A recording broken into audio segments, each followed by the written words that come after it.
Shalom, selamat pagi saudara yang dikasihi Tuhan.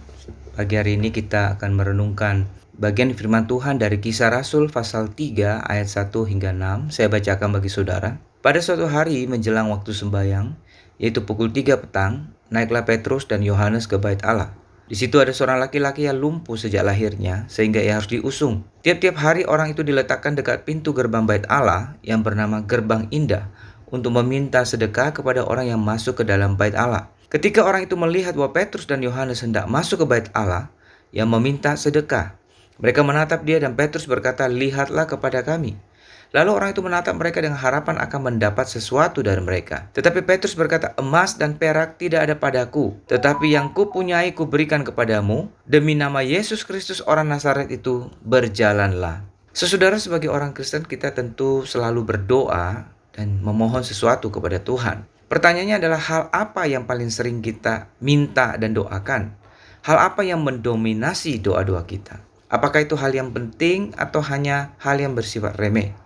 Apakah hal yang sangat bernilai atau hanya hal-hal yang bernilai biasa atau sementara? Saudara, dalam kisah ini dicatat Rasul Petrus bertemu dengan seorang yang lumpuh sejak lahir. Setiap hari dia duduk di dekat pintu masuk bait Allah dan mengharapkan sedekah sekedar untuk memenuhi kebutuhan perutnya. Tetapi hari itu Tuhan ingin memberi dia hal yang jauh lebih bernilai. Tuhan memakai Rasul Petrus untuk menyatakan kuasanya kepada orang tersebut. Maka Petrus berkata, "Emas dan perak tak ada padaku, tapi yang ada padaku kuberikan kepadamu, yaitu dalam nama Yesus orang Nazaret itu, bangkit dan berjalanlah." Saudara, Tuhan mau menyatakan kuasanya dalam hidup orang lumpuh ini. Bukan saja untuk menyembuhkan dia dan membuat dia dapat berjalan, tapi juga oleh kuasa Tuhan membangunkan imannya sehingga dia bangkit dan terus memuji dan menyembah Tuhan. Jelaslah Tuhan memberikan kepadanya jauh lebih besar dari sekedar apa yang dia minta, sekedar sedekah, uang receh yang ia harapkan dari orang-orang yang memberi sedekah. Tuhan memberikan kepadanya hal yang jauh lebih baik dan bersifat kekal, bernilai kekal. Nah, saudara, kisah ini mengingatkan kita untuk memeriksa doa-doa kita. Apakah kita hanya meminta hal yang remeh yang bersifat sementara, atau hal-hal yang sangat bernilai dan juga bersifat kekal?